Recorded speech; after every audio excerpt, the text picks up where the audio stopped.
اگر کوئی ان میں سے ایک جز کو لے لیں، آپ نے سجدوں کو لے لیا، میں نے رکوع کو لیا، اس نے قرآن کو لے لیا، اس نے قیام کو لے لیا، اور سب ایک ایک جز میں لگے ہوئے ہیں، ان میں سے نمازی کون ہے؟ بتا دو بھائی، ان میں سے کون نمازی ہے؟ یہ سب بے نمازی، نمازی کوئی نہیں۔ سجدے میں پڑا ہوا ہے تو وہ بھی نمازی ہے، رکوع میں ہے تو وہ بھی نمازی ہے۔ کیوں بے نمازی ہے؟ کہ اللہ کے بندے صرف سجدہ کرنے کا نام نماز نہیں ہے، صرف رکوع کرنے کا نام نماز نہیں ہے، صرف قرآن پڑھنے کا نام نماز نہیں ہے۔ تو حضرت نے فرمایا کہ دین امت کی زندگیوں میں نہیں ہے، جو خیر کی جگہ ہے، مسجد ہے یا باقی خیر کی جگہ ہے، ان میں کچھ اجزائے دین موجود ہے۔ تو جب اجزائے دین وہاں موجود ہے اور باہری اجزاء بھی نہیں ہے تو دھوکہ لگ جاتا ہے۔ عربی کا مقولہ ہے الاور فی بلاد العمیان ملک، جس کا ترجمہ اپنے زبان میں یہ ہوتا ہے کہ اندھوں میں کانا راجہ ہی ہوتا ہے۔ کیا ہوتا ہے بھائی؟ اندھوں میں کانا راجہ ہی ہوتا ہے۔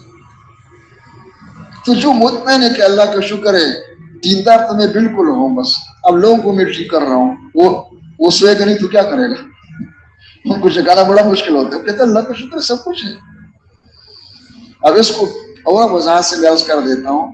اپنے ماحول کے اعتبار سے پسماندہ علاقہ ہے،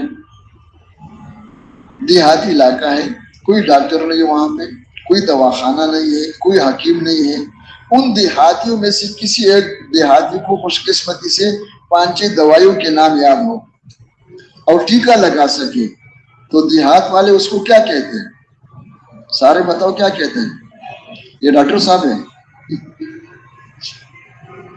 اور وہ اپنے کو کیا سمجھتے ہیں کہ ڈاکٹر صاحب کچھ آ رہا ہوں کیا رہا ہوں۔ تو جس کی زندگی میں دین نہیں ہے اور کہتے اللہ کا شکر ہے سب سے بڑا دیندار میں ہوں، کیوں کہ باقی لوگ تو کچھ بھی نہیں جانتے، اللہ کا شکر میں ٹیکہ لگا سکتا ہوں، کیا لگا سکتا ہوں، اور 5-6 گولیوں کا نام مجھے یاد ہے، کیا ہے؟ تو دین تو نہیں سیکھے گا۔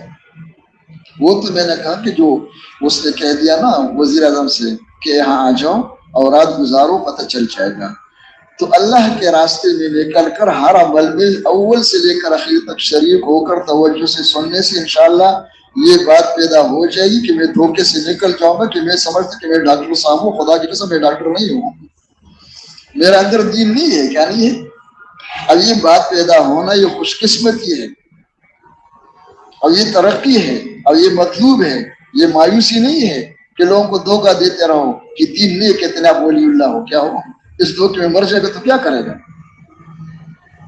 تو سب سے پہلی بات یہ کہ نکلنے سے، اللہ کے راستے میں پھرنے سے، پابندی کے ساتھ چلنے سے یہ شعور پیدا ہو جائے کہ پوری دین پر چلنے میں سارے مسئلوں کا حل ہے اور اللہ پاک کا حکم یہی ہے، لیکن پورا دن میری زندگی میں نہیں، اس لیے میں پریشان ہوں۔ حضرت فرمایا کرتے تھے مولانا محمد یوسف رحمۃ اللہ علیہ کہ اگر ہم ذلت والی زندگی گزار رہے، دنیا میں ذلیل ہو کے زندگی گزار رہے، تو خدا نخواستہ 2 باتوں میں سے ایک بات ضرور ہے، یا تو نعوذ باللہ دین میں کامیابی نہیں، تو یہ تو کہہ نہیں سکتے کہ دین میں کامیابی نہیں، اللہ کا وعدہ ہے۔ جب دین میں کامیابی ہے اور ہم کامیاب نہیں، ناکام ہے، اب ذلیل ہے، اس کا دوسرا معنی پھر یہ کہ دین ہمارے اندر نہیں ہے، دین ہمارے اندر نہیں ہے۔ سارے پریشانیوں کا، سارے مسئلوں کا ایک ہی وجہ ہے کہ دین زندگیوں میں نہیں ہے، اور ان سب کے حل ہونے کا ایک ہی راستہ ہے کہ دین زندگیوں میں آ جائے۔ اور دین ایک عمل کا نام، اس مجموعی کا نام ہے۔ اس مشین کو ہر جگہ استعمال کرنا یہ سیکھنے سے آتا ہے، اور سیکھے گا وہ جس کو یقین آ جائے کہ دین میرے اندر ہے۔ اس لیے ہم عرض کرتے ہیں کہ بھئی یہ شمار نہ کرو کہ تبلیغ میں کتنے سال ہو گئے اور سال میں کتنے مہینے ہو گئے اور 4 مہینے میں سے کتنے مہینے ہوئے، کتنے ہیں، اس کا زیادہ فکر نہ کرو۔ یہ دیکھنا ہے کہ میرے اندر کتنا شعور پیدا ہو گیا، میں اپنے آپ کو کتنا پڑھ رہا ہوں کہ بھئی دین میرے اندر ہے یا نہیں، یہ کتنا ہے۔ اب اس کے بعد پھر دوسری بات یہ ہے کہ یہ جو اوقات لے کر کے ہم آئے ہیں، دین سیکھنے سے آتا ہے، اور سیکھنے کے لیے 2 عمل ہے، ایک عمل دعوت ہے، ایک دعا ہے، اور سیکھنے کی جگہ، بننے کی جگہ مسجد ہے۔ پھر یہ بھی دیکھنا ہے کہ میرا دل مسجد میں لگ رہا ہے یا نہیں لگ رہا ہے، میرا دل دعوت دینے میں لگ گیا نہیں لگا ہے، میرا دل دعا مانگنے میں لگ گیا نہیں لگا۔ جس کا دل لگ جائے گا وہ آگے جائے گا، جس کا دل نہیں لگ رہا ہے وہ نہیں جا سکتا ہے۔ ایک آدمی کا دل ہی نہیں لگ رہا ہے، بچے کا پڑھنے میں دل نہیں لگ رہا ہے تو کیا ہوگا؟ تو بھائی ان دو باتوں کو سامنے رکھ کر کے اللہ مجھے بھی توفیق دے، آپ کو بھی۔ یہ خود ہے، اور پھر مسلمانوں کے پاس جانا ہے، ان کی بھی ملت خوشامد اس لیے کر رہے ہیں کہ ان کی خیر خواہی ہے، ہم سے کہا نہیں رہے، ان کی خیر خواہی ہے کہ بھئی جو ان کے ساتھ ہو رہا ہے یہ سب کچھ میرے ساتھ بھی ہوا تھا، اللہ نے فضل فرما دی، کچھ تھوڑا بہت مسجد میں آ کر میں نے کچھ سنا ہے، کچھ شور پیدا ہو گیا، آپ بھی آ جاؤ بھائی۔ اور پھر آگے الفاظ کے اعتبار سے اگر ہم سمجھنا اور سمجھانا چاہتے تو دو لفظوں کے مجموعی کا نام ہے بندگی اور نمائندگی۔ بندگی کو عربی میں کہتے ہیں عبدیت، صرف نمازی نہ بن جائے، انسان اللہ کا بندہ بن جائے، اس انسان کے جسم سے اندر باہر کوئی حرکت اللہ کے احکامات کے خلاف نہ ہو قصداً عمدن، اور اگر غلطی ہو جائے تو فوراً توبہ کریں، یہ عبدیت ہے۔ اور نمائندگی کا نام عربی میں ہے دعوت، دائی۔ تو جہاں تک بندگی کا تعلق ہے امم سابقہ اور امت محمدیہ صلی اللہ علیہ وسلم دونوں برابر ہے، وما خلقت الجن والانس الا لیعبدون۔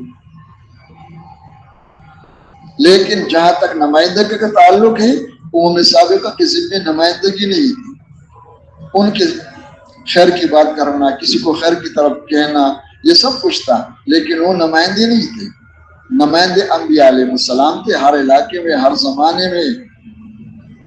لیکن حضرت محمد صلی اللہ علیہ وسلم کے بعد کسی کو نبوت نہیں ملے گی، کسی کو نبوت نہیں دی جائے گی۔ اس ختم نبوت کی برکت سے بندگی کے ساتھ نمائندگی والی ذمہ داری بھی امت کی طرف منتقل ہوئی۔ ختم نبوت کا معنی یہی ہے کہ وہ ذمہ داری امت کی طرف منتقل ہوئی، اب کوئی نیا نبی نہیں آئے۔ تو ہمارے دین دو کا مجموعہ ہے، بندگی اور نمائندگی۔ لیکن یہ غور سے سنو کہ جو بندہ بن جائے گا اللہ اس کو اپنا نمائندہ بنا دے گا، جو خود بندہ نہیں بنا ہوا ہے نمائندہ کیسے بن سکتا ہے؟ اور اس کے آسان لفظوں میں حضرت نے فرمایا کہ جس کی زندگی اپنے دعوت کے مطابق بن جائے گی، اپنے علم کے مطابق اس کی زندگی بن جائے گی، جس طرح سر بول رہے ہیں، جس طرح کہہ رہے ہیں، جس طرح پڑھا ہے اس طرح بن گیا، اللہ پھر اس سے کام لیں گے۔ کیا لیں گے؟ یعنی اس کو اللہ ہدایت کا ذریعہ بنا دیں گے، اپنی دین کو قائم کرنے کا ذریعہ ان کو بنائیں گے، دین اللہ قائم فرمائیں گے، لیکن یہ خوش قسمت لوگ ذریعہ بنیں گے، اللہ ان کو ہدایت کا سرچشمہ بنا دیں گے۔ تو دونوں کو سیکھنا ہے، اور سیکھنے میں دعوت و دعائیں اللہ کرے جی لگ جائے، اور پھر یہ بھی شعور پیدا ہو جائے کہ جس دین کے لیے کہاں جا رہے وہ نہیں ہے، اور نیت کر لے کہ اللہ کو راضی کرنا ہے، اور اللہ کو راضی کرنے کے لیے دین کے اجزاء ہے یا پورا دین ہے؟ بولو بھائی، حکم کس کا ہے؟ یا ایھا الذین آمنوا ادخلوا فی السلم کافۃ ولا تتبعوا خطوات الشیطان انہ لکم عدو۔ اور شروع کہاں سے کہ سب سے پہلے سیکھنے کی چیز کیا ہے؟ سب سے پہلے سیکھنے کی چیز ایمان اخلاص۔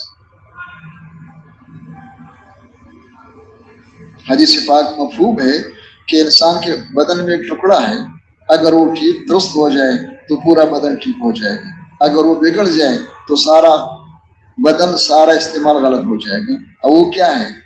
اللہ وحی القلب۔ اور دل جو ہے وہ کس کی جگہ ہے؟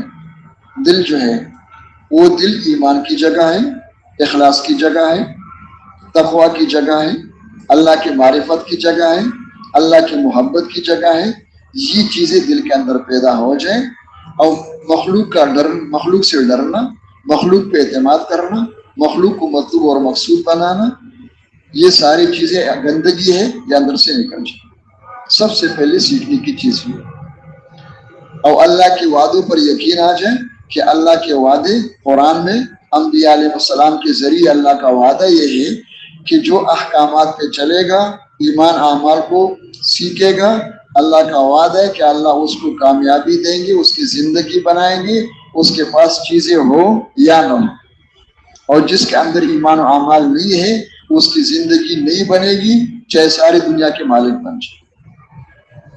اس کو سیکھنے کے لیے یہ 6 بنیادی باتیں ہیں بڑے حضرت فرمایا کرتے تھے مولانا محمد الیاس رحمۃ اللہ علیہ کہ مجھے اپنے کارکنوں پہ خطرہ ہے.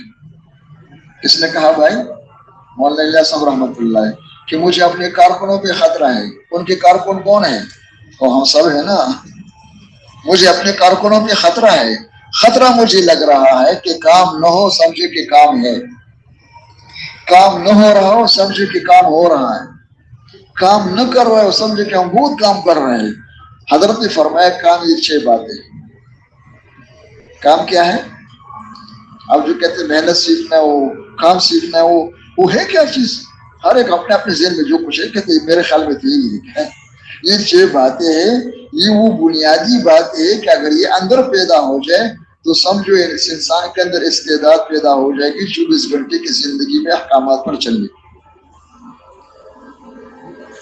اب ان 6 باتوں میں سب سے پہلی بات جو ہے وہ ایمان ہے. کیا ہے اس کا الفاظ؟ اس کے کیا ہے؟ اس کا کلمہ کیا ہے؟ وہ ہے لا الہ الا اللہ محمد رسول اللہ. یہ کلمہ ایمان ہے اور ایمان کی جگہ دل ہے. یہ کلمہ تقوی ہے اور تقوی کی جگہ دل ہے. یہ کلمہ توحید ہے اور توحید کی جگہ لاؤڈ اسپیکر نہیں، توحید کی جگہ دل ہے. اب جب کلمہ ہم نے پڑھ لیا وہ تو شکر ہے خاندانی طور پر مل گیا نہیں بھائی؟ ہم خاندانی مسلمان ہیں. کون ہے بھائی؟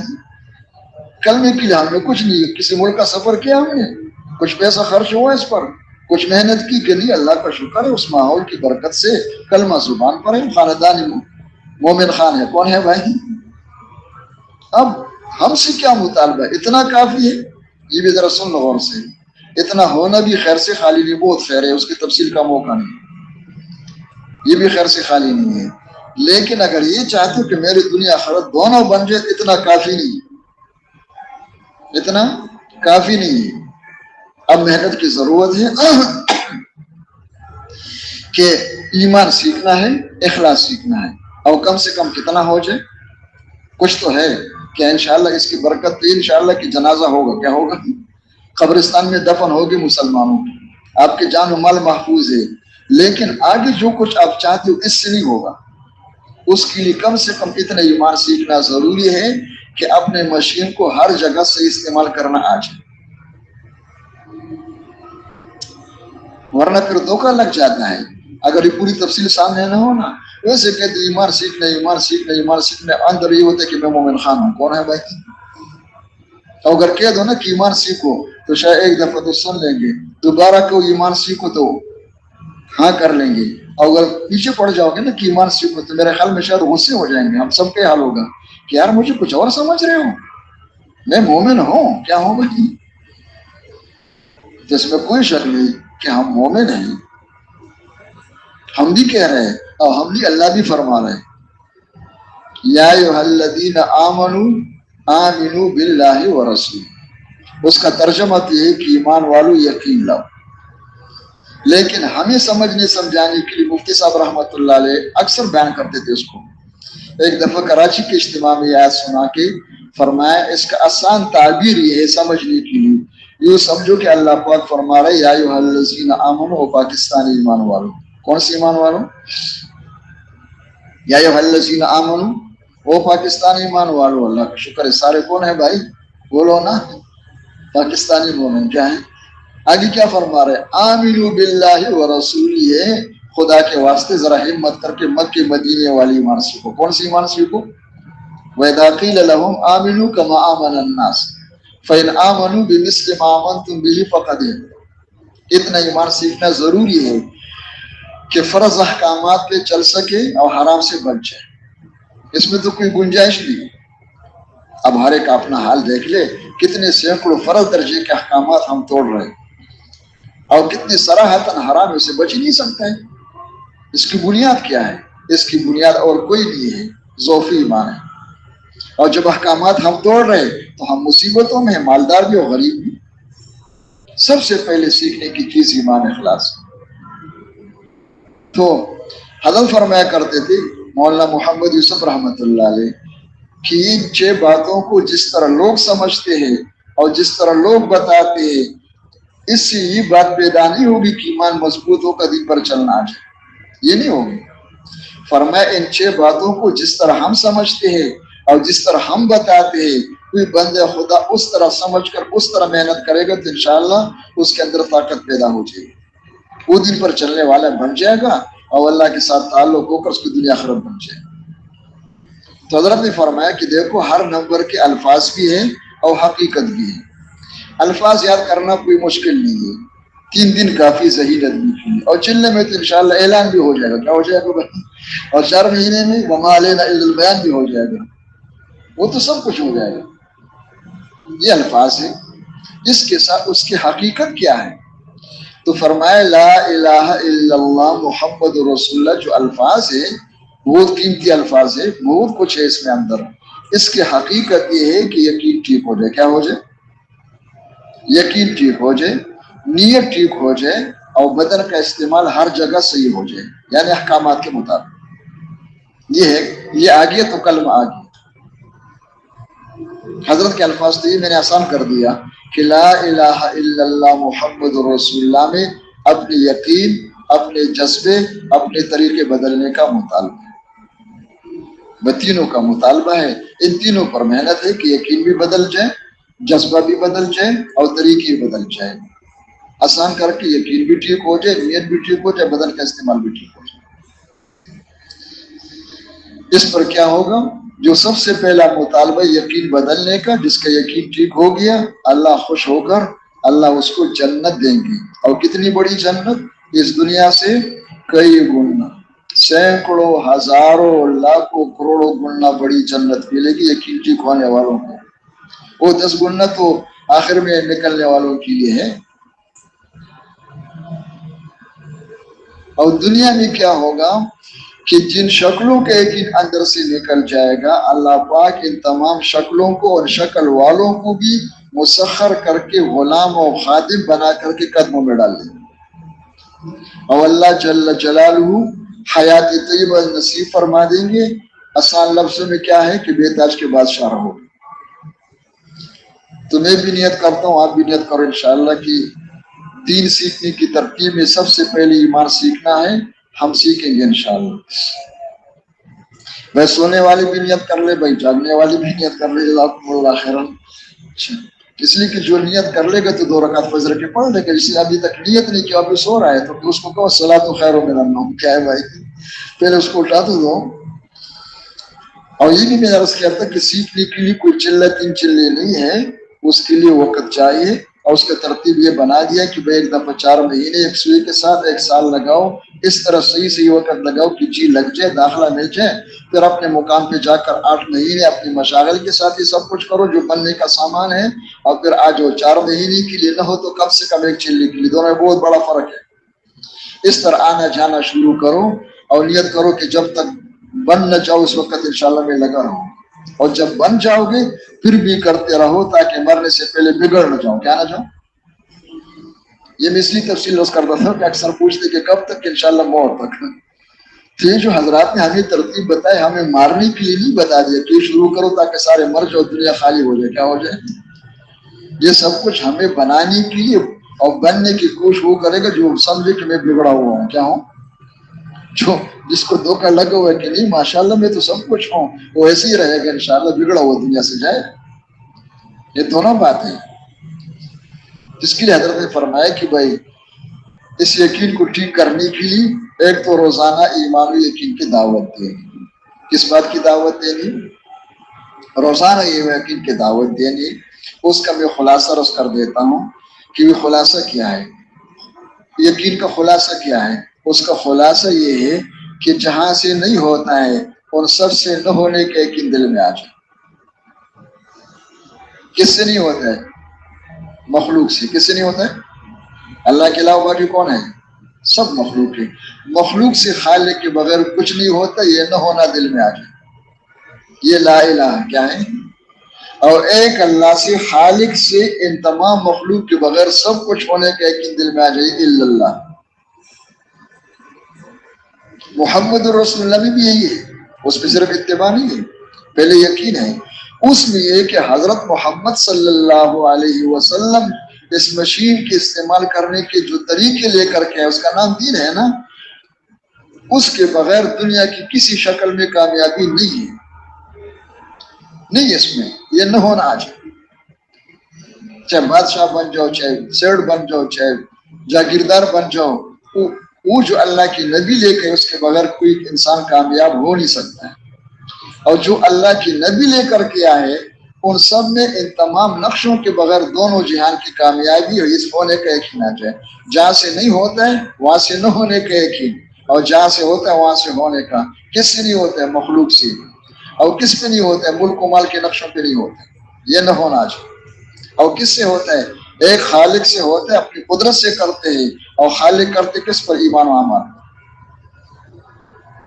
اس کو پیدا کرنے کے لیے اللہ کی بڑائی سمجھانی کہ اللہ جل جلالہ کائنات کے ہر ذرے کے اور ہر فرد کے خالق و مالک ہے۔ ہم سب کو اللہ نے بنایا ہے، زمین آسمان درمیان کے تمام رقصوں کو اللہ نے بنایا ہے۔ اللہ خالق ہے، باقی سب مخلوق ہے۔ اور اللہ جل جلالہ خالق چیزوں کی بھی ہے، شکلوں کی بھی ہے، اب ان شکلوں کے اندر کی جو خاصیت ہے، جو خواص اس کے اندر ہے، اس کی بھی ہے۔ یہ غور سے سن لو، یہ نہیں کہ چیزوں کے اندر کچھ نہیں ہے، جس طرح چیزیں ہیں انسان کے وجود کا انکار نہیں کر سکتے، کوئی باشعور عقل مند بھی نہیں کہ یہ انسان نہیں کہ ہے، یہ پانی ہے، یہ آگ ہے۔ اور پھر اس انسان کے اندر جو ہے کچھ اللہ نے ہر انسان کے اندر کیا رکھی ہے؟ نفع بھی ہے، نقصان بھی۔ ہر چیز کے اندر نفع نقصان ہے، لیکن وہ ان کی ذاتی نہیں ہے، وہ کس کی ہے؟ یہ شکل بھی مخلوق ہے، اور شکل کے اندر جو نفع نقصان ہے وہ بھی مخلوق ہے۔ اب یہ شکل اور اس کے اندر کی خاصیت دونوں کس کے ہاتھ میں ہے؟ ایٹم بم کی شکل سے وہ نہیں ہوگا جو ایٹم والے چاہیں گے، اس سے وہ ہوگا جو کون چاہیں گے؟ اللہ چاہیں گے۔ مال والوں کی شکلوں سے وہ نہیں ہوگا جو مال والے چاہیں گے، ان مال کی شکلوں سے وہ ہوگا جو اللہ چاہیں گے۔ تو اللہ چیزوں کی بھی خالق ہے، حالات کی بھی خالق ہے۔ اور اللہ جل جلالہ خالق اپنی قدرت سے ہے۔ اللہ کا بنانا اور پیدا کرنا اور حالات کی کرنا مخلوق کی طرح نہیں ہوتے کہ جوڑ توڑ کرتے رہو، یہ کرو وہ کرو، یہ ہو جائے وہ ہو جائے پھر ہو جائے گا۔ اللہ پاک خالق اپنی قدرت سے، بس اللہ پاک نے ارادہ فرما دیا ہوگی۔ تو اللہ چیزوں کی بھی خالق ہے، حالات کی بھی خالق ہے۔ اور جو کچھ اللہ جل جلالہ نے بنایا ہے، جو ہمارے نظر میں ہے، جو ہمارے علم میں ہے، یہ جو کچھ بنا ہوا ہے ان سب کے اللہ کے خزانے ہیں، اور خزانوں کے خزانے ہیں، اور خزانے بڑے پڑے خزانے ہیں، یہ یقین ہو۔ ابھی بھی ذرا سن لو، اللہ جزائے خیر دے۔ جب دین زندگی میں نہیں سیکھا نہیں ہے نا، تو ہم سمجھتے کہ اللہ کے خزانے ہمارے گوداموں کی طرح ہے۔ کس کی طرح ہے؟ کس کی طرح ہے؟ کراچی میں بڑے بڑے گودام ہیں نا، وہی ذرا چھوٹے، اللہ کے بڑے بڑے ہوں گے۔ یہ ذرا سن لو، وہ معاملہ اس طرح نہیں ہے۔ اللہ کے خزانوں پر مخلوق کا اطلاق نہیں ہوتا ہے۔ حکومت کے گودام مخلوق ہے، کون ہے بھائی؟ حکومت کے جو گودام ہے کیا ہے؟ زمین آسمان کے اندر جو کیا ہے، نمک کے کان کیا ہے؟ وہ مخلوق ہے۔ سونے چاندی کے جو کان ہے وہ کیا ہے؟ مخلوق ہے۔ سمندر کیا ہے؟ مخلوق ہے۔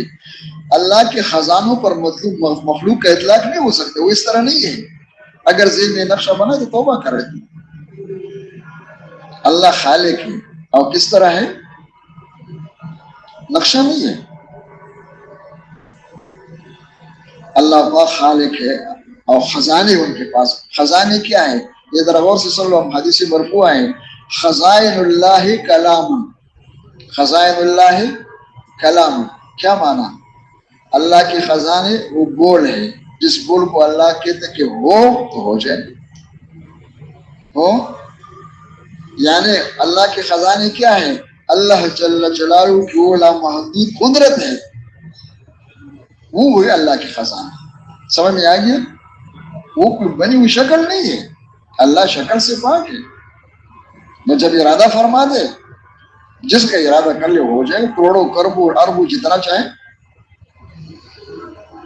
اور جو کچھ اللہ نے بنایا ہے تو بہت کم ہے، اور یہ جو کچھ بنا ہوا ہے یہ بھی اللہ کے قبضے میں ہے. اللہ چاہے تو شکلوں کو بدل لے, اللہ چاہے تو شکلوں کو باقی رکھ کر خاصیتوں کو بدل لے. حکومت ہے, عزت نہیں ہے, مال ہے, چیزیں نہیں مل رہی, چیزیں ہیں, مسئلے حل نہیں ہو رہے, اسلحہ ہے, اب کیا ہے, ڈر رہے ہیں, محفوظ نہیں ہے, امن نہیں ہے.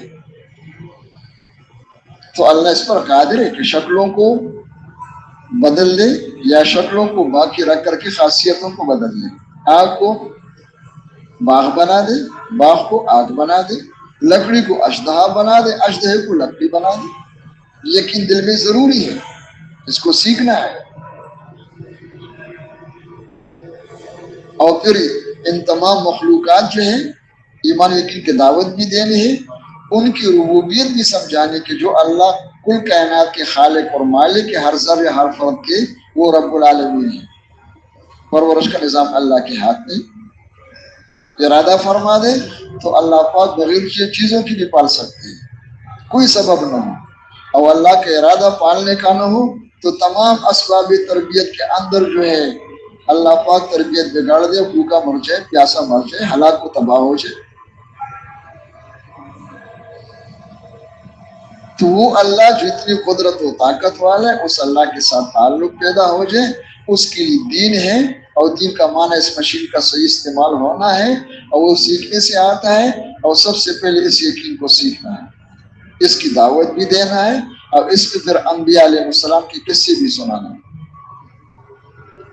انبیاء علیہ السلام کے قصے سنانا, لیکن توجہ سے سن لے بھائی, انبیاء علیہ السلام کے قصے سنانے کا طرز وہ واعظوں والا مقررین کا نہ ہو کہ ایک قصہ یاد کر لیا اور کچھ پتہ نہیں کہ کہاں سے بول رہے ہیں, جو کچھ مل گیا رتب و یابس سب کچھ جمع کر لیا اور تقریر ہو رہی. ماشاءاللہ انبیاء کی قصے کے انداز وہی ہو جو قرآن میں ہے.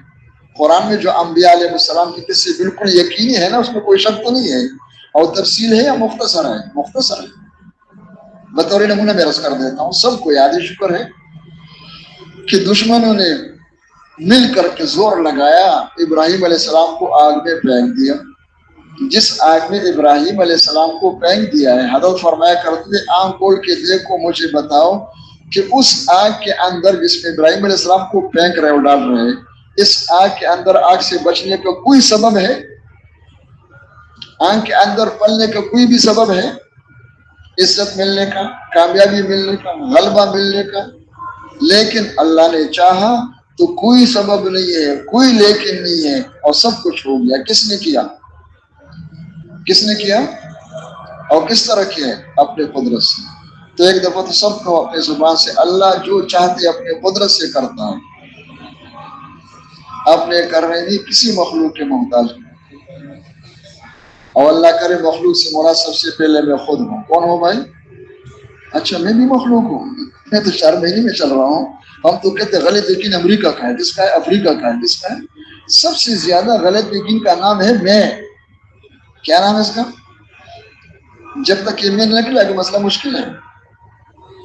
وہ آپ نے سنا ہوگا کسی نے آ کر امام صاحب سے پوچھا کہ گھر کے کنویں کے اندر ایک جانور گر گیا, مر گیا, مردار پڑا ہوا ہے, اتنے ڈول پانی نکال چکے, پانی کے بارے میں کیا حکم ہے شریعت مطہرہ کا؟ انہوں نے کہا مردار کہاں ہے کہ اندر پڑا ہوا ہے. کہاں پڑا ہوا ہے؟ جب مردار اندر پڑا ہوا ہے تو پانی کیسے صاف کر سکتے ہو؟ کبھی صاف پاک نہیں ہو سکتا ہے.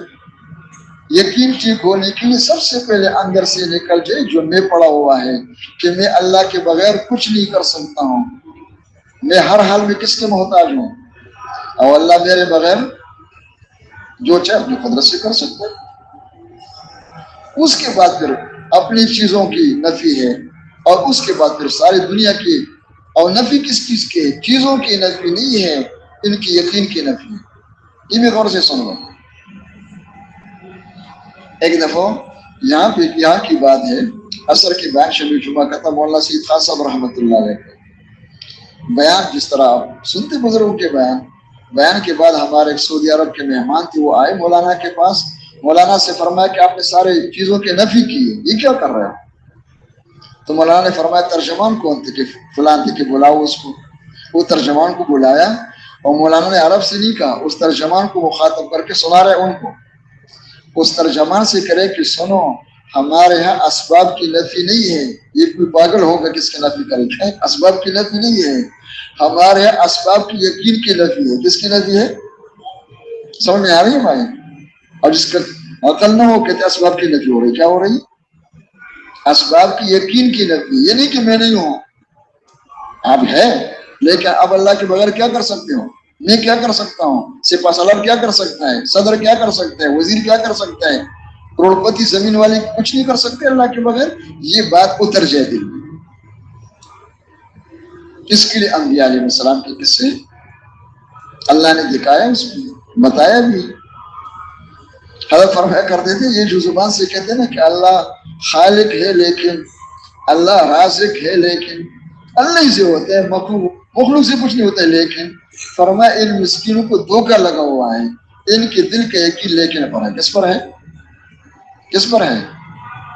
یہ لفظ اللہ کیا ہے؟ تکیہ کلام ہے، زبان کے اوپر چڑھ دیا ہے، بغیر سمجھے بول رہا ہے.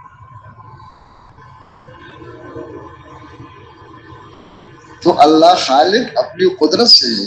کیا ہے؟ قدرت. اللہ کی طاقت بھی ہے، وہ اللہ کی خزانی بھی ہے. اس قدرت پر یقین آ جائے. آگے میں اشارہ کر دیتا ہوں. اللہ پاک مجھے آپ کو پھر آگے جا کے بولنے کی توفیق نصیب فرما دی. لکھنے سننے سے خالی نہیں آتے، اس سے تو راستہ سامنے آ جائے گا. ابراہیم علیہ السلام نے بھی بچے کو چھوڑ دیا صحرا میں. حکم ہے چھوڑنے کا، نا اس لیے چھوڑ دیا ہے. اب واپس چلے گئے، کھجور پانی چند دنوں کے بعد ختم. اب بتاؤ کیا ہے کہ ایک قطرہ پانی کا نہیں، کچھ نہیں ہے. کیا ہوگا؟ وہی ہوگا جو اللہ چاہیں گے. کوئی لیکن نہیں ہے. اللہ نے ارادہ فرما دیا پالنے کا، بچانے کا، عزت دینے کا، دنیا کی امام بنانے کا، اس جگہ کو مرکز عالم بنانے کا. یہ سب کچھ ہو گیا. کس نے کیا؟ تو سب کو اللہ جو چاہتے اپنے قدرت سے کرتے ہیں. اپنے کرنے میں کسی مخلوق کے محتاج ہے. یونس علیہ السلام مچھلی کے پیٹ میں ہے. کیا شکل ہے وہاں پہ؟ کہ کوئی شکل نہیں ہے بچنے کا، نکلنے کا، نجات ملنے کا. لیکن کوئی نہیں ہے. لیکن ختم. اللہ نے ارادہ فرما دیا تو بغیر لیکنوں کے اللہ نے نجات بھی دے دی، اللہ نے حفاظت بھی فرمائی، اللہ نے تربیت فرمائی. کس نے کیا ہے اور کس طرح کی؟ اپنے قدرت سے. اللہ جو چاہتے اپنے قدرت سے کرتا ہے. اپنے کرنے میں کسی مخلوق کے محتاج نہیں. اصحاب کہف غار میں 309 سال رہے، کوئی شکل نہیں ہے. اور اندر کچھ جو پڑا ہوا ہے نا، دکان پہ جب چلا گیا تو پتہ چلا کہ وہ بھی نہیں ہے، نہ ہونے کے برابر ہے. لیکن نہیں ہے. اللہ نے چاہا تو اللہ نے اپنے قدرت سے ان کو پالا ہے، اور اللہ نے ان کی زندگی بنائی ہے، وہ عزت دی ہے ان کو. اللہ جو چاہتے ہیں اپنے قدرت سے کرتے، اپنے کرنے میں کسی مخلوق کے محتاج. موسیٰ علیہ السلام کو صندوق میں بند کر کے دریا میں پھینک دیا اور صندوق دشمن کے گھر پہنچ گیا. یوسف علیہ السلام کو کنویں میں ڈال دیا اور وہاں سے نکال کر کے لے جا کر کے سب کے سروں کے اوپر تخت پر کس نے بٹھا دیا؟ کیسے بٹھا دیا؟ کہ لیکن بتا دو نا بھائی. کہتے ہیں وہ تخت کو پہنچنے کے لیے لیکن ہے، وہ لیکن یہ نعرے لگا، وہ نعرے لگاؤ. اپنی قدرت سے اللہ نے. اور پھر وجہ کیا بتائی؟ سورہ سب تفصیل کے ساتھ ہے.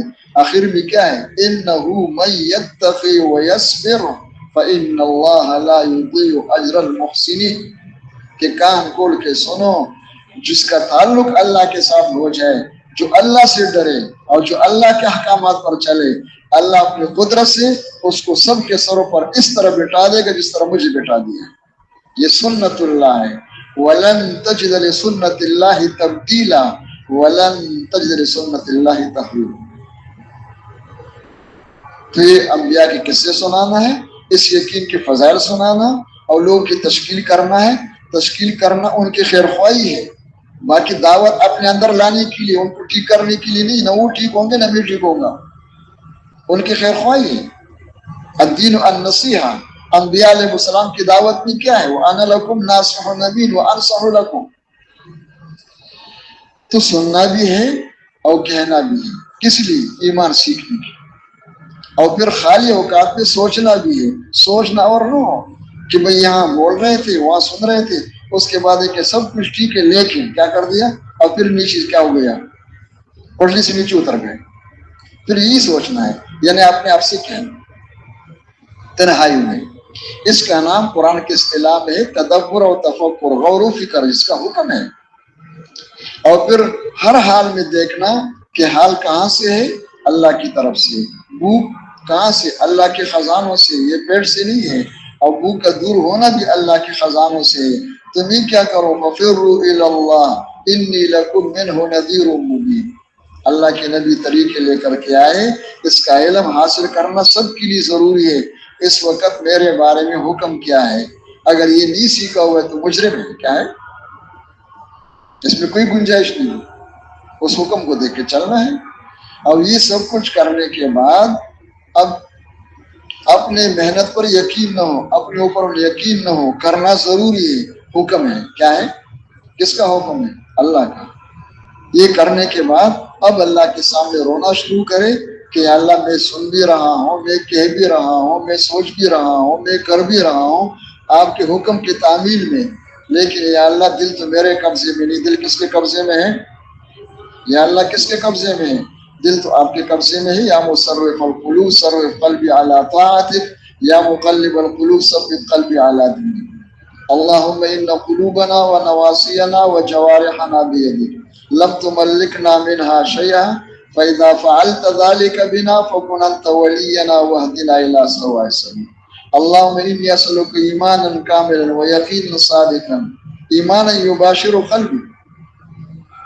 یہ رو رو کے مانگنا ہے، اور رونا ہے تو رونے کی شکل بتا دو بھائی، آسان ہے یا مشکل ہے؟ لیکن بغیر کرے ہو جائے گا، بغیر کہیں کہ بہت آسان ہے، نبی کرو انشاءاللہ ہو جائے گا۔ کتنا زبردست موقع ہے اتنا آسان، جو کرے گا انشاءاللہ وہ آگے جائے گا۔ اس کے لیے ہمیں بلایا تھا، اس کے لیے آنا ہے، اس کے لیے سب کو نکالنا ہے کہ پوری امت کے اندر اگر دین زندہ کرنا چاہتے ہو تو وہ سیکھنے سے آتا ہے، اور سب سیکھیں گے تب زندگیوں میں دین آئے۔ اور سیکھنے میں ترتیب کیا ہے کہ سب سے پہلے ایمان سیکھنا ہے، یقین سیکھنا ہے، اس کا طریقہ ہی۔ جو بھی یہ کرے گا کہ سنے گا اور کہے گا اور وہی سوچے گا اور کرے گا، وہ اللہ کے سامنے روئے گا۔ لیکن یہ ماہانہ ہو یا سالانہ، بولو بھائی، بولو بھائی، ناشتہ روزانہ ہوتے ہیں ماہانہ ہوتے ہیں؟ اچھا، دوپہر کا کھانا اور رات کا، سمجھ میں آ گیا؟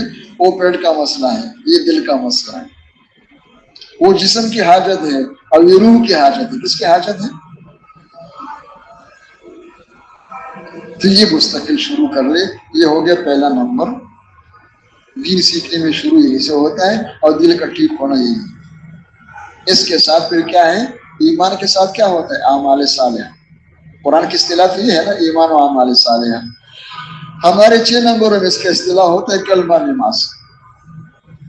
تو ایمان سیکھنے کے لیے تو کلمے کی ترتیب ہے۔ اب یہ پورا مشین صحیح استعمال ہو جائے، اعمال صالحہ ہر جگہ ہو، اس کو سیکھنے کے لیے نماز ہے۔ کیا ہے؟ نماز ہے۔ اب نمازی 2 قسم کے ہیں قرآن پاک میں۔ ایک قسم کی نمازی ہوئے جن کے بارے میں قرآن پاک میں فویل للمصلین الذین هم عن صلاتهم ساہون، اور ایک قسم کے نمازی ہوئے جن کے بارے میں قرآن پاک میں قد افلح المؤمنون الذین هم فی صلاتهم خاشعون۔ تو نمازی 2 قسم کے ہو گئے، تو نماز بھی 2 قسم کے ہوں گے نا، ایک قسم کے تو نہیں ہوں گے، اس لیے نمازی 2 قسم کے قرآن میں حضرت فرمایا کرتے تھے کہ نمازی بھی 2 قسم کے ہیں، تو نماز بھی 2 قسم کی۔ ایک نماز بچوں والی ہے، ایک صحابہ والی ہے۔ بچوں والی نماز کو سیکھنے کی ضرورت ہے؟ بولو بھائی، ضرورت ہے؟ کوئی ضرورت نہیں۔ بچوں کو مسجد میں لے آؤ انشاءاللہ، پھر دیکھو کہ آپ 2 رکعت پڑھو گے تو انشاءاللہ وہ 20 پڑھ لیں گے۔ کیا پڑھ لیں گے؟ اٹھنا بیٹھنا خود سیکھ لیتے ہیں۔ لیکن بچوں والی نماز میں نہ اخلاص ہوتا ہے، نہ یقین ہوتا ہے، نہ اللہ کا دھیان ہوتا ہے، پتہ نہیں وضو بھی ہے یا نہیں ہے۔ بچوں کی نماز میں وضو کا کوئی یقین ہوتا ہے؟ وہ نماز پڑھ رہا ہے ماشاءاللہ، 20 رکعت نفل پڑھی، کیا پڑھی؟ اور ایک صحابہ والی نماز، صحابہ والی نماز سیکھنے سے آتا ہے۔ اس کی کیا ہے؟ اس کی سب سے پہلی چیز یہ ہے کہ نماز کا ظاہر کو سیکھو، یعنی اس کی جو مسائل ہے. بھائی یہ باتیں کرنے والے ذرا متوجہ کر لو بھائی, یہاں بیٹھ کے باتیں ہو رہی تو بار کیا کریں گے, اللہ ہی ہدایت دے رہے. تو سب سے پہلے کیا سیکھنا ہے کہ جسم کا استعمال ٹھیک ہو. یعنی کتابوں میں جو نماز کا طریقہ لکھا ہوا ہے عربی میں, باب صفت الصلاۃ کتابوں میں, کیفیت الصلاۃ, اردو کی جو مستند کتابیں جو علماء کی, ان علماء کی جو واقعی معروف مشہور ہیں, اس میں لکھا ہوتا ہے نماز پڑھنے کا طریقہ. یہ میں بھی کہتا ہوں کہ ہر ایک کتاب پڑھنے کی نہیں. تو سب سے پہلے اس جسم کا استعمال ٹھیک ہو جائے, زبان, آنکھ, کان, ہاتھ, پیر یہ صحیح استعمال ہو جائے, اور اندر دل میں اللہ کا خوف ہو, اللہ کا دھیان ہو, اللہ کو راضی کرنے کا شوق اور جذبہ ہو, اللہ کے وعدوں پر یقین ہو, یہ اندر ہو, اور باہر مشین کا استعمال ٹھیک ہو. اس یقین کے ساتھ, اس کیفیت کے ساتھ نماز پڑھ کر کے, اس نماز کے بعد جب یہ نمازی ہاتھ اٹھا کر پلا کے مانگیں گے تو اللہ جل جلالہ ہر ضرورت کو اپنے قدرت سے پوری کر دیں گے, ہر مشکل کو آسان کر دیں گے. ایسی نماز پر اللہ گناہوں کو معاف فرما دیں گے, رزق میں برکت دیں گے, اور اس قسم کے نمازیوں کو اللہ پاک اپنے پورے دن پر چلنے کے عمل کی توفیق نصیب فرمائے. اللہ کے نبی صلی اللہ علیہ وسلم کو جب کوئی تنگی مشکل ہے سب سے پہلے کیا کر دیتے, اور قیامت کے دن اعمال میں جب حساب کتاب ہوگا تو سب سے پہلے فرض نماز کا حساب ہوگا. اگر یہ ٹھیک ہے تو باقی بھی ٹھیک ہے, اگر یہ خراب ہے تو سب کچھ خراب ہے. حضرت عمر رضی اللہ تعالی عنہ نے اپنی زمانہ خلافت میں گورنروں کے نام پیغام بھیجا, ان اہم امورکم عندی الصلاۃ, میرے نزدیک آپ کے تمام امور میں زیادہ محترم بشان چیز نماز ہے. من حفظها فهو لما سواها احفظ, جو اس کا اہتمام کرے گا باقی چیزوں کا بھی اہتمام کرے گا. ومن ضيعها فهو لما سواها اضيع, اور جس کے سامنے نماز کی کوئی حیثیت نہیں ہے, منافقوں والی نماز ہے, وقت میں بھی نہیں ہے, سستی بھی ہے, وہ نماز پہ کوئی تیاری میاری نہیں ہو رہی, کیا کرے, پڑھنا ہی ہوتا ہے. جو نماز کو ضائع کرے گا, یہ جتنی تقریریں کرے, جتنی ایمان کی باتیں کرے, وہ سب دھوکہ ہے. اس سے کوئی خیر کی توقع نہ کرو. اگر اس کا یہ مشین ٹھیک نہیں ہے تو اس کا کوئی عمل صحیح نہیں ہو سکتا. اس لیے ایمان اخلاص کے ساتھ سب سے پہلے نماز سیکھنا ہے, اور نماز میں اس بدن کا استعمال صحیح ہونا آج ہے بس.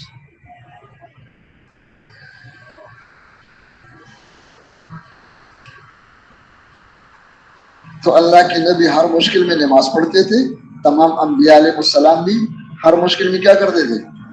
اور ہمیں کیا حکم ہے, ہمیں کیا حکم ہے کہ جو بھی مشکل آ جائے, جو بھی حاجت آ جائے, تو نفس کہاں لے جائے گا, ہر مشکل میں نفس لے جائے گا مخلوق کی طرف. کس کی طرف؟ تو اب کیا کرو, یا ایھا الذین آمنوا استعینوا بالصبر, اپنے آپ کو روک دو, بریک لگا دو. کیا لگا دو؟ اور کس طرف جاؤ, اللہ کی طرف. اور اس کی شکل کیا کہ نماز پڑھو. اور پھر انبیاء علیہ السلام ہر مشکل میں تنگی میں نماز پڑھ کے جب اللہ سے مانگتے تھے تو اس میں کیا ہوا ہے, اللہ ہمیں توفیق دے دے, جو کتابیں پڑھ چکے صحیح وہ صحیح کتابیں دیکھ لے, کتنے واقعات ہیں. اور جو پڑھے ہوئے نہیں علماء سے سنیں کہ انبیاء علیہ السلام کی نماز پڑھنے کے بعد پھر ہوا کیا. میں اشارے کے طور پر عرض کر دیتا ہوں, سلیمان علیہ السلام نے نماز پڑھ کے, وہ نبی کی نماز ہے, مکمل نماز ہے, اس کے بعد ہاتھ اٹھا کے مانگا. کیا مانگا؟ رب اغفر لی وہب لی ملک لا ينبغی لأحد من بعد, اے اللہ سب سے پہلے میرا آخرت بنا دے, نبی کی مغفرت, رفع درجات, اپنا تعلق نصیب فرما دے, اور دنیا میں مجھے کیا دے دے بھائی, دکان دے دے یا کارخانہ دے دے, بولو نا, یا کوئی باغ مل جائے یا کوئی گاڑی مل جائے, مجھے کیا دے دے, بادشاہت دے دے. کیا دے دے, کیا دے دے, بادشاہت دے دے. اچھا میں درمیان میں کہہ دیتا ہوں, ہم جزیات تو بیان نہیں کرتے لیکن بیان کرنا پڑتا ہے کہ یہ دو کان لگ جائے کہ دیکھو نا اللہ کے نبی بادشاہت مانگ رہے ہیں, لگ جاؤ نا کرسی پہنچنے میں. یہ ذرا غور سنو, اللہ کے نبی بادشاہت کیوں مانگ رہے ہیں. دین اصل ہے. اب اگر دین میں بطور مثال میں عرض کر دیتا ہوں, 100 حصے ہو جائیں, کتنے ہو جائیں, 100 حصے ہو جائیں, تو 100 میں سے 75 حصے دین وہ ہے جس کو پر چلنے اور لانے کی حکومت کی ضرورت نہیں، نہ مال کی ضرورت ہے نہ طاقت کی ضرورت ہے۔ کتنے حصے؟ 75۔ ایمان ہے، اخلاص ہے، تقویٰ ہے، اللہ کا خوف ہے، ذکر ہے، تلاوت ہے، روزہ ہے۔ اس کے لیے حکومت کی ضرورت ہے کہ آپ وزیر اعلیٰ بنو گے تب نماز پڑھ سکتے اور نہیں پڑھ سکتے؟ باقی جو کتنے رہ گئے؟ 75 سے باقی کتنے رہ گئے؟ وہ 25 حصے دین کے جو ہے وہ ہے جن کا تعلق بدماشوں کے ساتھ ہے۔ کس کے ساتھ ہے؟ ظالموں کو کیسے ٹھیک کرو گے؟ زانی شرابی کو اوپر حد کیسے قائم ہوگی؟ کافروں جو اس راستے میں رکاوٹ اس کی گوشمالی کیسے کرو گے؟ ان کے لیے کیا ہے؟ 25% احکامات ہے۔ ان احکامات کو نافذ کرنے کے لیے طاقت چاہیے۔ کیا چاہیے؟ کیا چاہیے؟ تو اب سمجھ میں آ گیا کہ اللہ کے نبی حکومت کیوں مانگ رہے ہیں؟ بولو بھائی، وہ جو حصے ہے جو طاقت کے بغیر نافذ نہیں ہو سکتے اس کے لیے مانگ رہے ہیں۔ لیکن یہ بھی یاد رکھو کہ یہ جو طاقت ہے 25% کو نافذ کرنے کے لیے اور دین کو قائم کرنے کے لیے یہ اللہ ان کو دیں گے۔ اس کے مستحق وہ ہے جو 75 حصوں پہ چلے۔ کس پر چلے؟ سمجھ میں آ گیا نا؟ یہ نہ ہو ماشاء اللہ کہ بدماش بن کر کے آ جائے کہ اسلام زندہ باد، آ جاؤ انشاءاللہ اسلام کو قائم کرے۔ کیا کر رہے ہیں؟ دین کو غالب کون کرے؟ هو الذي ارسل رسوله بالهدى ودين الحق ليظهره على الدين كله۔ غالب کون کریں گے؟ اللہ۔ ذریعہ کن کو بنائیں گے؟ جو خود دین پر چلنے والے بن جائیں گے وہ خوش قسمت لوگ ہوں گے جن کو اللہ پاک ذریعہ بنا دیں گے، یہ باقی سیدھی قائم ہوں گے۔ یہ نہیں ہوتا کہ بھائی جس طرح جس میں کوبڑی میں آ جائے۔ خیر تو درمیان میں نبی کے بارے میں کہہ رہا تھا کہ نبی کیوں مانگ رہے اللہ سے؟ تو مانگا کہ اللہ مجھے حکومت دے دے، اللہ نے دے دی۔ اور کتنی بڑی حکومت تھی، حکومت دے دی اور ساتھ ہی بھی کا اسی سطر کے اندر ہے سخرنا لہ الريح کہ حکومت بھی آپ کو مل گئی، یہ سارے جنات آپ کے حکم کے تابع ہیں، جس طرف اشارہ کرو گے سب حکم پہ چلیں گے، یہ ہوا بھی آپ کے تابع ہے۔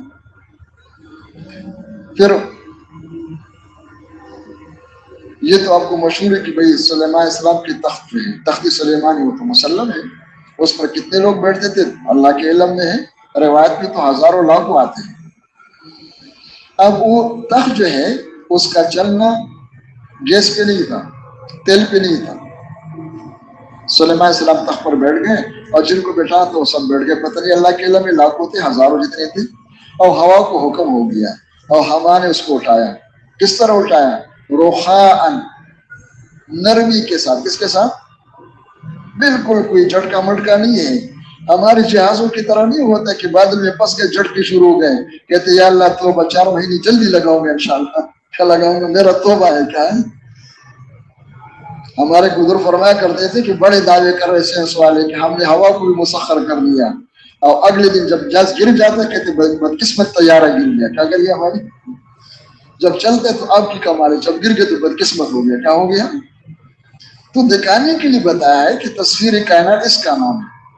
ہوا کو حکم ہوا اور ہوا نے تخت کو اٹھا دیا، پتہ نہیں کتنا مجمع بالکل ہر آرام کے ساتھ دمشق سے روانہ ہوئے، اور دوپہر کے وقت استخر ایک جگہ ہے، ایک شہر کی جنات نے بنائی تھی سلیمان علیہ السلام کی، اس شہر میں پہنچ کے نیچے اتر گئے بالکل آرام کے ساتھ، جھٹکی نہیں ہے اس میں۔ وہاں قیلولہ کر لیا آرام کر کے، اور پھر وہاں سے روانہ ہو گئے اور رات کابل پہنچ گئے۔ کہاں پہنچ گئے؟ غدوہا شہر ورواحوہا شہر۔ یہ کس پہ ملا ہے بھائی؟ نماز کے بعد دعا۔ درمیان میں کتنے قصے ہیں، اگر ایمان سیکھنا تو سارے قصوں کو پڑھنا ہوگا، اس میں غور و فکر کرنا ہوگا، دل کو سمجھانا ہوگا کہ یہ راستہ ہے، صراط الذین انعمت علیہم والے راستہ یہی ہے۔ آخر میں آتا ہوں، میدان بدر میں اللہ کے نبی صلی اللہ علیہ وسلم ساری رات کیا کر رہے تھے؟ بولو بھائی، ہاں؟ اور نماز کے بعد کیا کر رہے تھے؟ بس اس میں کیا ہوا کہ اس پر فرشتے اترنے شروع ہو گئے، اور کتنے؟ ہزاروں فرشتے اترے، اور پھر لوگوں کو نظر آئے میں کبھی کہتا ہوں کہ بھائی جو کچھ میں نے عرض کیا ہے یہ شروع کرو، لیکن جلدی نہ کرو، یہ نہ کہ 4 مہینے اور سال لگانے کے بعد دیکھتے کہ فرشتے نظر نہیں آ رہے ہیں۔ وہ نظر آئیں گے انشاءاللہ، یہ نہیں کہ نظر نہیں آئیں گے۔ حضرت فرمایا کرتے صحابہ کرام کو فرشتے نظر آئے گئے تھے 15 سال کے بعد۔ کس کے بعد؟ 13 سال مکہ مکرمہ میں اور 2 سال مدینہ منورہ میں، 15ویں سال کے فرشتے نظر آ رہے ہیں۔ صحابہ کرام کو تو 15 سال کے بعد نظر آ گئے، اور حضرت صاحب کو ایک چلے کے بعد نظر آ جائیں گے انشاءاللہ۔ پتہ نہیں کیا سمجھے، کچھ ذہن میں کیا پڑا ہوا ہے۔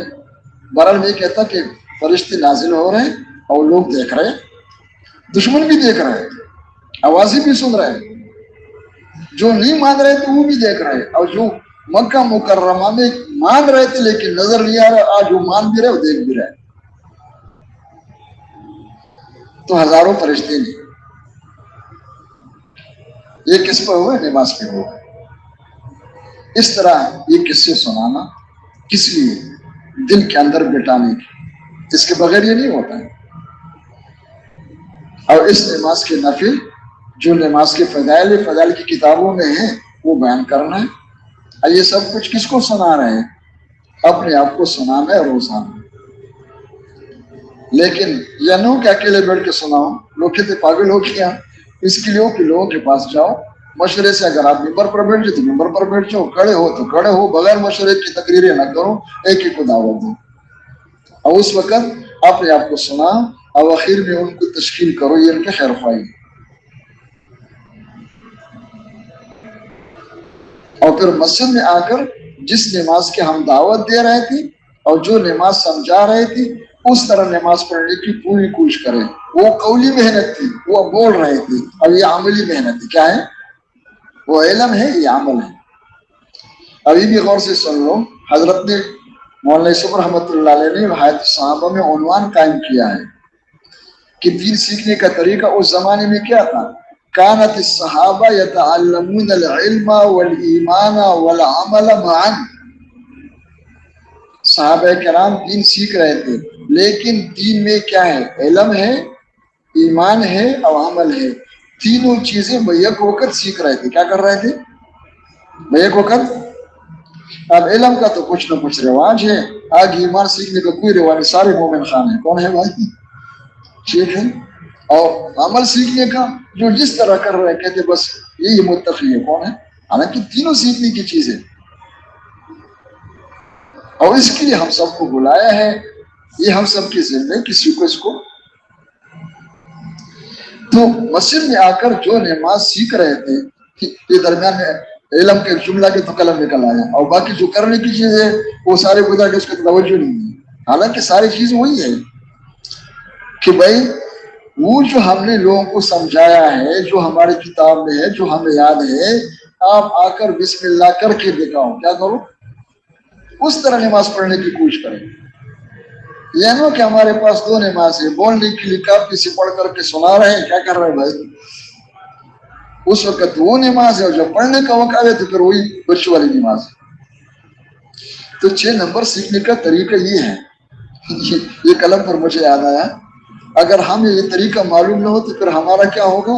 پھر ہم یہ کہیں کہ دوستوں بزرگوں، دین میں چند باتیں ہیں جن کو کاغذ پر لکھ کر یاد کرنے سے بیان آسان ہو جاتا ہے۔ کیا ہو جاتا ہے بھائی؟ چند باتیں ہیں جن کو کہاں لے کر کے قلم دے دو، کاغذ پر لکھو، اور پھر پڑھتے رہو، مشقیں کرو، تو انشاءاللہ بیان کرنا کیا ہو جائے گا؟ بولو بھائی۔ اور پھر لڑتے رہیں گے کہ امیر صاحب مجھے بیان نہیں دے رہے، کہیں نہیں دے رہے، لیکن دین پر چلو، کہتے ہیں ہم کمزور ہیں۔ جو میں تفصیل سے عرض کر رہا ہوں، اللہ سے حضرت کی باتیں ہیں، اس کو سب کو سمجھو کہ سنو بھی، جا کے کہو بھی، اور سوچو بھی، اور پھر مسجد میں آ کر اس طرح پڑھنے کی پوری کوشش کریں۔ فرض نمازوں میں بھی، سنن مؤکدہ میں بھی، قضا نمازوں میں بھی، اس کے ساتھ نوافل میں۔ تو یہ بتاؤ، یہ سب کچھ کرنے سے آتا ہے یا لکھنے سے آتا ہے؟ بولو بھائی، ناشتہ لکھنے سے آتا ہے یا کرنے سے آتا ہے؟ کیا ہوتا ہے بھائی؟ لیکن جب کسی زمانے میں رواج نہ ہونا، صرف لکھنے کا رواج، تو ماشاءاللہ اندھ میں کالا راجی ہوتے ہیں کہ اللہ کا شکر ہے، ناشتہ تو کسی نے نہیں کیا، لیکن ایک لکھنے والا ہے۔ کیا ہے بھائی؟ اس کے پاس لکھا ہوا ناشتہ کیا ہے؟ یہ سارے جو کچھ میں عرض کر رہا ہوں اس کے لیے ہمیں بلایا ہے کہ یہ سب اس کے اجزاء ہیں. اب اس کو دنیا کے سامنے جو ہے لانا بھی ہے اور خود کرنا بھی. اور اس طرح نماز پڑھنے کے بعد پھر ہاتھ پھیلا کے رو رو کے مانگنا ہے کہ اللہ کما تلیق بشان ہی ما صلیت، اللہ کی شان کے مطابق نماز نہ ہوئی اور جو کچھ توڑا ہوا اس پر شکر ہے، کروڑوں شکر ہے. یہ اللہ کا احسان ہے. کس کا احسان ہے؟ تو شکر کی کیفیت بھی ہو اور اللہ کے سامنے رونا بھی ہو کہ اللہ مجھے حقیقی نماز نصیب فرما دے. اللہم اعنی علی ذکرک و شکرک و حسن عبادتک. کیا معنی اس عبادت کا؟ وہ صحابہ والی نماز. کون سی نماز؟ تو یہ نماز سیکھنے کا طریقہ ہے، آسان ہے یا مشکل ہے؟ بولو بھائی. صرف لکھنا ہے یا صرف سننا ہے؟ لکھنا تو اس میں نہیں ہے، سننا ہے، کہنا ہے، کرنا ہے اسی طرح. اور پھر رو رو کے مانگنا. کون ہے جو نہیں کر سکتا ہے؟ یہ ہر ایک کر سکتا ہے. اور رونا آنا ہے تو کیا کرے؟ ہاں باقی چیزوں میں جھوٹ موٹ نہیں چل سکتا ہے، وہ جرم ہے. یہ جرم نہیں ہے، حکم ہے کہ نہیں ہے تو کیا کرو، نقالی بن جاؤ. کیا بن جاؤ؟ جھوٹ موٹی شکل بنا دو، ویسے رونے کی شکل بنا دو. کتنا آسان طریقہ ہے. یہ ہے دین سیکھنے کی بنیادی بات ہے. ایمان و اعمال صالحہ بلکہ سمجھے ہے یہی ہے. مفتی صاحب نے فرمایا کہ تم بڑے اچھے لوگ ہو. کسی نے کہا آپ کے پاس صرف کلمہ نماز ہے، کیا ہے؟ تو فرمایا ہے ہی کلمہ نماز، دین میں اور ہے کیا؟ دین کیا ہے؟ انسان کیا ہے؟ روح اور جسم. کیا ہے؟ اس کے علاوہ کوئی اور چیز انسان میں ہے؟ وہ روح اور جسم ہے نا. اس طرح دین کیا ہے؟ ایمان و اعمال صالحہ. کیا ہے؟ یہی تو دین ہے. ایمان کیا ہے؟ کہ کلمہ ہے. اعمال صالحہ کی بنیاد کیا ہے؟ نماز. تو اس طرح نماز پڑھنے کی پوری کوشش کریں. اللہ مجھے بھی توفیق دے، آپ کو بھی. شروع کریں گے انشاءاللہ بھائی. یہ دو بنیادی باتیں ہیں، ان کو قوت پہنچانے کے لیے علم سے کریں. اب علم کی حقیقت کیا ہے؟ الفاظ تو آپ کو یاد ہے، لکھ بھی لیں گے. حقیقت اس کے یعنی ہر نمبر کی حقیقت ہے. علم کی حقیقت یہ ہے کہ ہمارے اندر تحقیق کا جذبہ پیدا ہو جائے کہ میرے اللہ مجھ سے کیا چاہتے ہیں. اور ذکر کی حقیقت یہ ہے کہ جس حال میں اللہ کا جو حکم متوجہ ہو اس حکم میں لگنا اس دھیان کے ساتھ کہ اللہ دیکھ رہے. یہ ذکر ہے. تسبیح پڑھنا ذکر نہیں، یہ ذکر کے الفاظ ہے. کیا ہے بھائی؟ ذکر کس کو کہتے ہیں؟ یاد کو. کس کو؟ کیا ہے؟ کیا مجھے بہت یاد آ رہا ہے کیسے کہ میں ٹس ٹس کر رہا تھا. ٹس ٹس کا نام نہیں ہوتا ہے. میرے کھوپڑی میں تھا، ہر وقت مجھے یاد آ رہا ہے. کیا تھی؟ اس کو کہتے ہیں ذکر. ان تعبد اللہ کأنک تراہ فإن لم تکن تراہ فإنہ یراک. اب ان دونوں کی دو نمبر کی طرح وہ اس کی بھی دعوت ہے. علم و ذکر کی دعوت دینا، تعلیم کے حلقوں میں بیٹھنا، طریقہ علماء سے سیکھنا، قرآن پاک کی تلاوت کرنا، تسبیحات کا اہتمام کرنا، مضمون دعائیں پڑھنا اور رونا کہ اللہ شکل تو میں نے بنا دی، حقیقت نصیب کرنا. پھر یہ جو کچھ ہم کر رہے ہیں یہ سب کو محفوظ کرنے کے لیے اخلاق سیکھنا. کیا سیکھنا ہے؟ اخلاق. ہر چیز کو بولنا پڑتا ہے اس لیے کہ بھائی الفاظ وہاں کے مدینہ منورہ کی ہے اور ترجمہ آج کا ہے. کس کا ہے؟ کس کا ہے؟ الفاظ قرآن کے ہے اور ترجمہ اپنی کوپڑی کا ہے. اخلاق کس کو کہتے ہیں؟ اخلاق کا خلاصہ یہ ہے کہ میری جسم سے کسی مسلمان کی جان مال عزت کو نقصان نہ پہنچے. بس اس طرح استعمال کرنا مجھے آج. کسی کی عزت کو، کسی کی جان و مال کو نقصان نہ پہنچے، کسی کو تکلیف نہ ہو، اور اس میرے جسم سے، جان و مال سے ہر مسلمان کو نفع پہنچے. کیا پہنچے؟ یہ سیکھنا ہے. اس کا نام اخلاق ہے. اس کا نام نہیں کہ میٹھی میٹھی باتیں کرتے رہو، جڑ کاٹتے رہو. اس کا نام اخلاق نہیں، اس کا نام نفاق ہے. کیا ہے بھائی؟ کیا کہیں؟ اور نفاق کو کیا کہتے ہیں؟ منافق کو کہتے ہیں بڑے اخلاق والے ہیں. وہ تو اپنی غرض کے لیے کیا بنا ہوا ہے، نرمی نرمی باتیں کرتے ہو، اندر جو کچھ کر رہے ہیں ہر ایک کہتے کہ اللہ مجھے بچا دے بلا سے. تو اخلاق سیکھنے سے مراد یہ ہوتا ہے کہ اس طرح جسم کو استعمال کرنا کہ کسی کی جان و مال عزت کو نقصان نہ پہنچے، ہر مسلمان کی جان مال عزت ابرو محفوظ ہو. اس کی بھی دعوت ہے اور اللہ سے مانگنا ہے. یہ سیکھنے کا طریقہ ہے. یہ یقینی بات ہے کہ جو اس طرح کرے گا، جلدی نہ کرو انشاءاللہ، فرشتے جلدی نظر نہیں آئیں گے. کیا نہیں ہوں گے بھائی؟ یہ بنے گا آہستہ آہستہ. سال ہاں سال لگیں گے، لیکن مسلسل وہ کر سکتے جس کا دل لگ جائے گا اس کو، جس کا جی نہیں لگا ہے تو یہاں کچھ کرے گا وہاں کچھ کرے گا، کوئی زمانہ کر لے اس کے بعد چلے چھوڑ دیا، با مسلمان اللہ اللہ با برحمن رام رام، جہاں چلا گیا وہیں شروع کر دی، یہ نہیں پہنچ سکتے وہاں پہ۔ باقی جو کچھ کر رہے وہ خیر سے خالی نہیں، لیکن اس طرح بننے کے لیے مسلسل چلنا ہوتا ہے، اور مسلسل چلنے کے لیے جی لگنا مسجد میں، دعوت میں، دعا میں، اعمال میں یہ ضروری ہے، اس کے لیے 4 مہینے اور سال ہے۔ اب یہ سب کچھ کرنا ہے، اس کے لیے ایک بات جو ہر وقت مستحضر ہو وہ یہ کہ سب کچھ اللہ کے لیے۔ کس کے لیے ہو بھائی؟ کیا ہو؟ اس لیے کہ جب کچھ نہیں ہوتا ہے تو کوئی جاننے والا نہیں ہے، لیکن جب یہ سب کچھ کرو گے تو مخلوق کے ساتھ واسطہ پڑے گا، اور جب یہ باتیں اندر پیدا ہو جائے گی تو مخلوق کے دل میں اللہ محبت ڈالے گی۔ کیا ڈالیں گی؟ وہ وقت وہ خطرناک ہوتا ہے، پھر نفس حملہ کرے گا اندر سے، اور کیا حملہ کرے گا؟ وہ حملہ کرے گا کہ کرو، کیوں کرو؟ کہ لوگ معتقد ہو جائے، شہرت ہو جائے، کیا ہو جائے؟ تعریف کرنے لگے، مجھے وہ کرسی مل جائے، مجھے وہ منصب مل جائے، مجھے آگے کر دے۔ خدا نخواستہ اگر یہ اندر کا حملہ کامیاب ہو گیا دشمن کا تو یہ سب کچھ کرتے ہوئے بھی بنے گا نہیں اور بگڑے گا،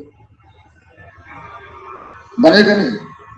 سمجھنے کے لیے میں عرض کر دیتا ہوں، یہ پنکھے ہوا کی ہیں، سب کے علم میں ہے نا، بے ہوا کی لیے ہوا آ رہی ہے نا، لیکن شرط یہ کہ بجلی ہو۔ اگر بجلی نہ ہو آج کے اس موسم گرمی کے زمانے میں، اور مجھے آپ کو یا کسی کو 50 پنکھوں کے نیچے بیٹھا دو اور بجلی نہیں ہے تو سچ بتا دو ہوا آئے گی یا پسینہ آئے گا؟ بولو بھائی، یہ 50 پنکھوں کے نیچے پسینہ کیوں آ رہا ہے؟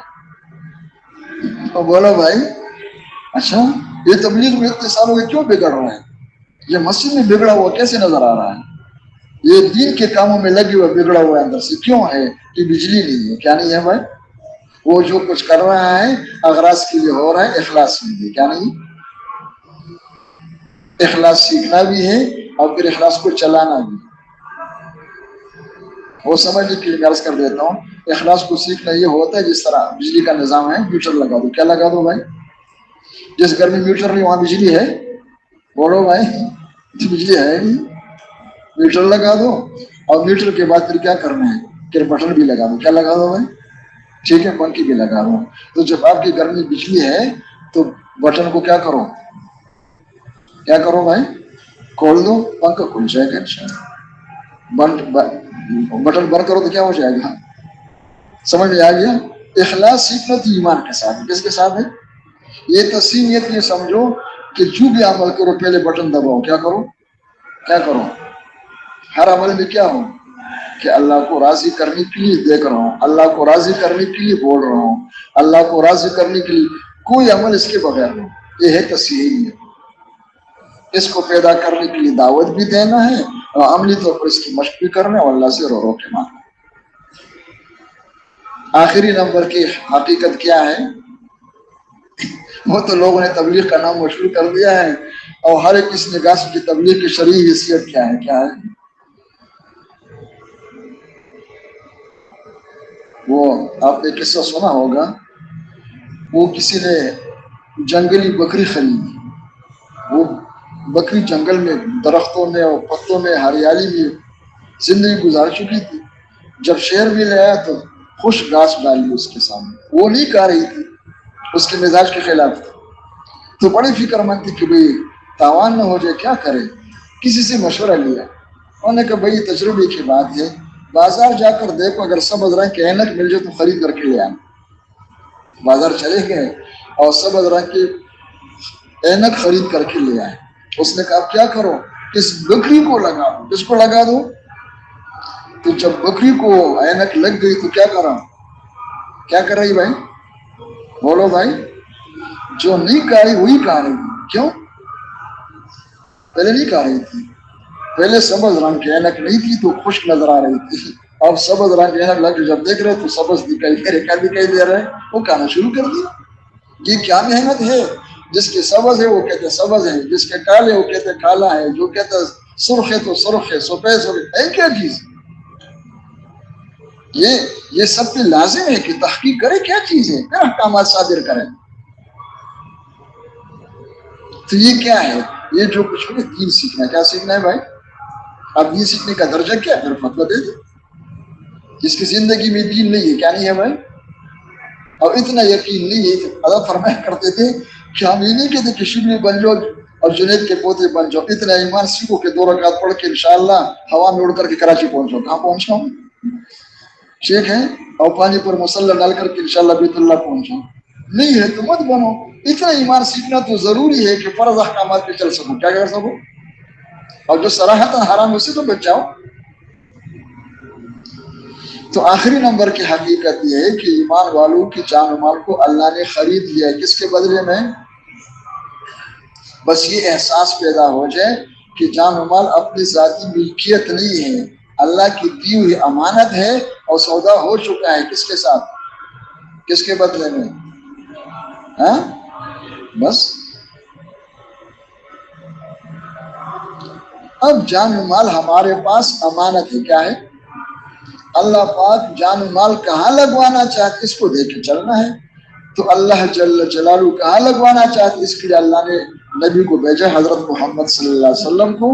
اللہ کے نبی نے بتاؤ کر کے دکھایا ہے کہ ایمان والوں کی جان و مال کا سب سے اعلیٰ ترین مصرف، بھائی لفظ میں فرق نہ کرو، اول ترین میں نہیں کہ اعلیٰ ترین کہا ہے، وہ بعد میں پھر اپنا ترجمہ کرتے ہیں۔ سب سے اعلیٰ ترین مصرف اعلاء کلمت اللہ ہے، کیا ہے؟ جان و مال وہاں لگ جائے، اللہ کے نبی کا لگ رہا ہے، صحابہ کرام لگا رہے۔ اس کے بعد پھر اللہ کی مخلوق پر، یتیم ہے، فقیر ہے، مسکین ہے، بیوہ ہے، بیمار ہے، ان پہ جان و مال لگاؤ، اور پھر اپنے اوپر اپنے بیوی بچوں پر ضرور لگاؤ، لیکن بقدر حاجت۔ کلوا واشربوا، آگے کیا ہے؟ ہاں یہ قرآن میں ہے، ولا تسرفوا، یعنی کہ کیا ہے؟ حل من مزید، کہ جو کچھ یہی لگاتے رہو، حلال کی کمائی ہے۔ اس کو سیکھنا ہے، اس کی بھی دعوت ہے، عملی کوشش ہے۔ جس کے 4 مہینے نہیں لگے، سال نہیں لگے ہوئے ہیں، نیت کرو کہ انشاءاللہ اس طرح 4 مہینے سال لگاؤں گا کہ اللہ کرے مجھے داخلہ مل جائے، میرا جی لگ جائے۔ اور پھر انشاءاللہ اس کو سیکھنے کے لیے ترتیب ادنا درجہ یہ بن جائے کہ 8 مہینے مقام پہ رہے، اپنے مشاغل کے ساتھ یہ اعمال کرتے رہے، خالی برکت کی خیرات کی سمجھ کر نہیں، اپنا علاج سمجھ کر، اور پھر 4 مہینے یا کم سے کم 1 چلنا، اس طرح آنا جانا شروع کرے تو انشاءاللہ چلتے چلتے چلتے انشاءاللہ یہ بنے گا۔ جس طرح چھوٹا بچہ جب پیدا ہو جائے 1.5 فٹ کا ہوتا ہے، کسی کام کا نہیں ہے جب تک 5 ساڑھے 5 6 فٹ نہ بنے، اور وہ بنتے سالوں کے بعد۔ کس کے بنتا ہے؟ یا اپنی سال میں بھی بن جاتے 6 فٹ کا؟ آپ کے علم میں ہو تو مجھے بتاؤ کہ یہ 1.5 فٹ سے 6 فٹ بنا 1 سال کے اندر، اور 4 مہینے میں بنا ہوا ہے۔ وہ جسم میں اتنا ہے تو روحانیت میں کہاں پہنچنا ہے؟ اور پھر ترتیب بھی بنا دے، اور پھر رو رو کے ماننا ہے کہ اللہ مجھے قبول فرما دے۔ کیا کر لے؟ کیا فرما دے؟ کس کے لیے؟ کہ میں اپنے آپ کو قربان کروں۔ ایسا میں فرمایا حلیب اللہ صاحب رحمۃ اللہ علیہ نے کہ میں نے حضرت سے پوچھا، مولانا یوسف رحمۃ اللہ علیہ سے، کہ اس کام کا خلاصہ کیا ہے؟ حضرت نے فرمایا اللہ پہ جان دینا۔ کیا دینا؟ تو ایسا نے فرمایا کہ میں نے حضرت سے فرمایا کہ حضرت ملک جیسے ڈرپوک اللہ پہ جان کیسے دے سکتا ہے؟ تو آسان کام تو نہیں، زبان سے کہنا تو نہیں ہوتا۔ یہ حاجی صاحب کی آپ کی تواضع تھی، ورنہ کر کے دکھایا الحمدللہ اس نے اللہ کے فضل و کرم سے۔ تو حضرت نے فرمایا کہ نہیں آپ کر سکتے ہو۔ کہ کیا ہے؟ کہ ایک طرف نفس ہے، نفس یہ چاہتا ہے، اور اس طرف حکم ہے۔ نفس کے چاہت کو چھوڑ کر حکم پورا کرنے میں لگ جاؤ، اللہ کو راضی کرنے کے لیے اللہ پہ جان دینا ہے۔ کیا دینا ہے؟ کہتے ہیں میں نے کہا حضرت یہ تو میں کر سکتا ہوں۔ کیا کر سکتا ہوں؟ آپ لوگ بھی کر سکتے نہیں کر سکتے ہو؟ کر سکتے ہو؟ میں بطور نمونہ عرض کر دیتا ہوں، شروع کہاں سے کرو۔ آج کل کے دنوں میں وہ تقریباً اگر رات کو موسم ٹھیک رہے، بارش ہو جائے اور گرمی ختم ہو جائے تو 4:15 بجے کا نیند جو ہے کس طرح ہوتا ہے؟ صبح 4:15 بجے سونے میں مزہ آتا ہے نہیں آتا ہے؟ بولو بھائی، اٹھنا آسان ہوتا ہے مشکل ہوتا ہے؟ اچھا، اور اسی وقت مؤذن صاحب کہتے الصلاۃ خیر من النوم، کیا ہے؟ تو اللہ پہ جان کیسے دو گے؟ وہ جو میٹھی نیند ہے نا، اس پہ پاؤں رکھو، لات مار دو کہ چھوڑ دو بستر کو، اٹھ جاؤ. یہ کیا ہوتا ہے؟ یہ اللہ کی جان دینا. کیا دینا ہے بھائی؟ یہ شروع ہو گیا نہیں کہ میں شہید ہو گیا ہوں. یہ اللہ کی جان دینا ہے. اس طرح 24 گھنٹے کی زندگی میں دیکھتے رہو، چلتے رہو، دیکھتے رہو، چلتے رہو، دیکھتے رہو. انشاءاللہ وہ دن بھی آ جائے گا انشاءاللہ کہ پورا سب کچھ اللہ کی قربان کر کے انشاءاللہ وہ شہید بن جاؤ گے جو جنت میں جائے گا. کیا جائے گا؟ ورنہ جان دے دو کہ شہید نہیں بن سکتے ہو، جہنم میں جانا پڑے گا.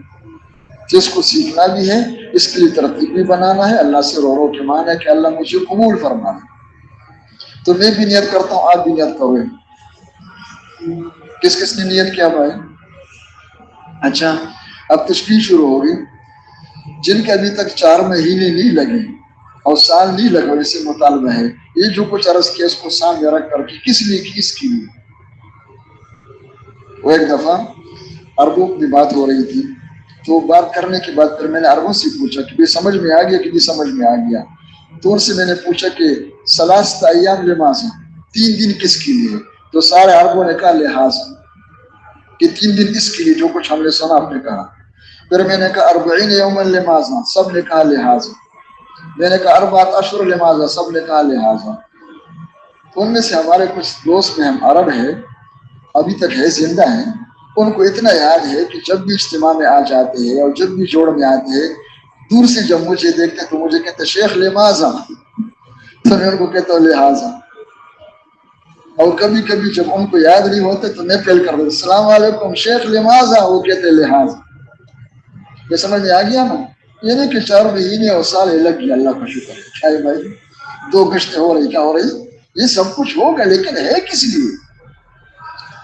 تو جن کے 4 مہینے سال نہیں لگا ہوا ہے وہ ہمت کر کے کھڑے ہو جائے کہ انشاءاللہ اس طرح 4 مہینے سال لگا کے انشاءاللہ پھر گھر جائیں گے. کون کون ہے جن کا ابھی تک 4 مہینے نہیں لگے، سال نہیں لگا ہوا ہے؟